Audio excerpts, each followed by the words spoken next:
Break नंतर पुन्हा एकदा तुमचं स्वागत आहे. महाराष्ट्राला हसवून सोडणाऱ्या या कार्यक्रमाचं नाव आहे क्लोजअप. आता हसा मराठीत आणि आपल्याला हसवण्यासाठी येतोय शेवटचा स्पर्धक रॅपिड फायर राऊंड मध्ये संतोष शिंदे.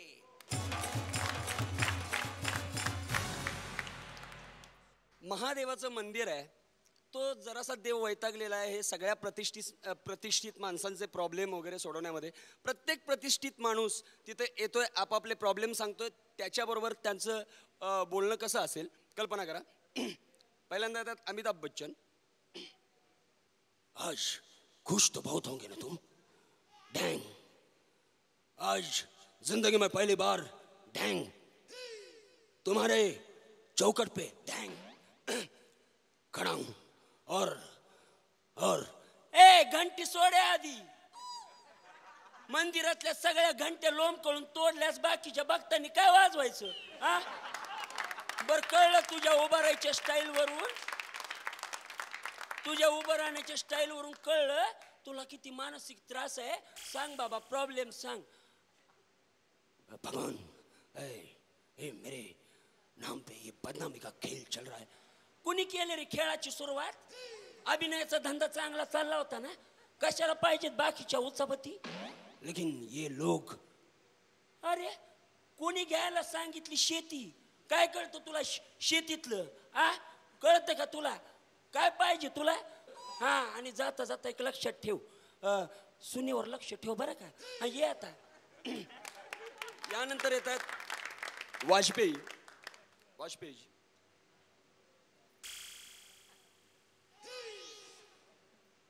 तुम्हाला काही सुचत नसलं तर मी माझी सगळी कामं आटपून येऊ का? हा मग पुढं वन्स मोर कुठं दिला मी? मैं बड़ी विवंचना में हूं. सोनियाचे दिवस बघवत नाही आहेत का?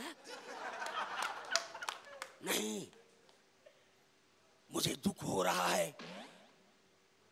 गुडघ्याचा दुखणं वाढलंय का? वही कहने जा रहा था कि घुटनों का दर्द बड़ा सता रहा है. तेच मी म्हणतो, तुमचं वय किती? झेपतं का आता तुम्हाला राजकारण? तुमच्या आसपास कुठं चूल आहे का? पड़ोसी के घर में है. मग राजकारण घाला ना आता चुलीत. कशाला करता एवढं राजकारण समाजकारण? आणि तुम्ही लोक, आणि तुमचा लोक कसा वापर करून घेतात ते पण कळत नाही तुम्हाला. मी काय म्हणतो, कवी मनाचा माणूस आहे तुम्ही. घरात बसून शांतपणे कविता करा, आम्हाला ऐकायला आवडतील बरं का. या आता, देऊळ आपलंच आहे, काही प्रॉब्लेम आला तर या चालेल. यानंतर येतात आपले विक्रम गोखले सर.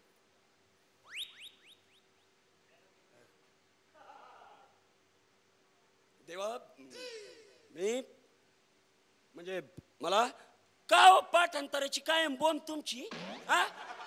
बाकीच्यांनी तुम्ही आठवत बोलायचं आणि बाकीच्यांनी पॉज क्रिएट केला समजायचं. असं कसं हो जमायचं? एकदा पाठांतर करून या, मग तुमचा प्रॉब्लेम सगळं ऐकून घेतो आम्ही. या आता पुढं कोण आहे बाबा? ये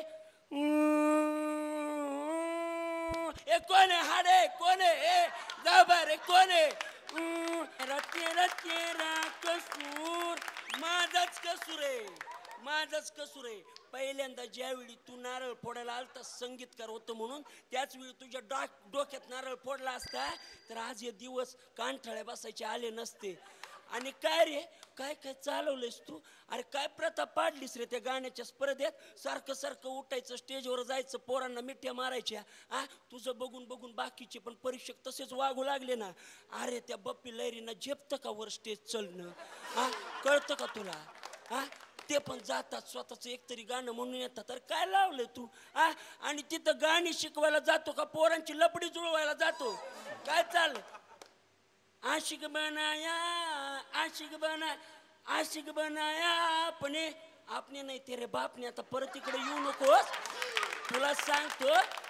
आरतीची वेळ झाली आहे माझी. आरती सुरात ऐकायची सवय आहे मला. आरती सुरू व्हायची आधी जा. थँक्यू. परीक्षकांचा निर्णय झालेला आहे. 6 जणांना आपण कॉलबॅक एपिसोडमध्ये बोलवलेलं होतं. त्यातल्या काही जणांना आता संधी मिळणार आहे सेमीफायनल राऊंडमध्ये जाण्याची. आणि काही जणांना पुन्हा एकदा नारळ मिळणार आहे आणि त्यांना घरी जावं लागणार आहे. पाहूया काय होतंय. परंतु त्याआधी आपण आपले पाहुणे प्रशांतजी दामले यांना विचारूया, तुम्हाला काय वाटलं?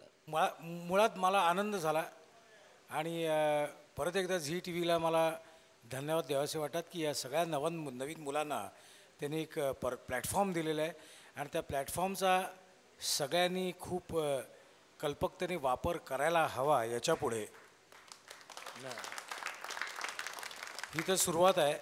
जे पुढे जातील त्यांना अजून मेहनत आहेच, पण जे मागे राहतील ते मागे राहिले त्याचं कारण काय हेही त्यांनी ओळखावं, समजून घ्यावं. आणि परफॉर्मिंग आर्ट्समध्ये पुढे मागे असा काही प्रकार नसतो. लोकांना जो आवडतो तो पुढेच असतो.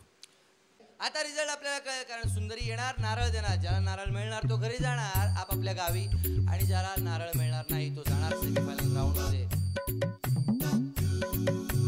अभिजित कुलकर्णी यांना नारळ मिळालेला आहे. मनोहर कोळंबे यांना नारळ मिळालेला आहे.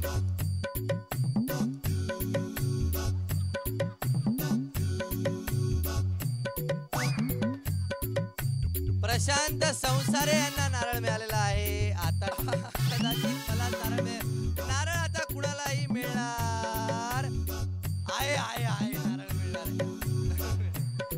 नाही नारळ कुणालाही मिळणार नाही. आता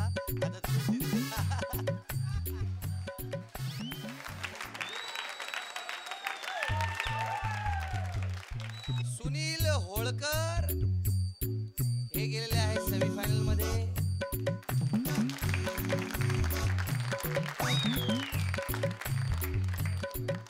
संतोष शिंदे हे सुद्धा गेलेले आहेत सेमीफायनल. आणि राहुल कुलकर्णी सुद्धा सेमीफायनल मध्ये. पुढच्या आठवड्यात पुन्हा भेटूया तुमच्या आमच्या आवडत्या कार्यक्रमात, ज्याचे नाव आहे close up. Bye bye, take care, good night. इथे तरी पोहोचलो हेच मला अभिमान वाटतंय, बाकी काही नाही. खूप छान वाटलं. बेसिकली आज प्रशांत दामले साहेब इथं असल्यामुळे गाण्याशी संबंधित काही गोष्टी सादर करण्याची संधी आणि हे मिळालं, तो एक मोठा योगायोग. गमावण्यासारखं काहीच नव्हतं, कारण की जे काय मिळालं ते प्लसच आहे. एक हौशी कलाकाराला एवढ्या मोठ्या इथपर्यंत एवढी मोठी संधी मिळाली हेच माझ्यासाठी खूप आहे. खूप खूप शुभेच्छा तुला.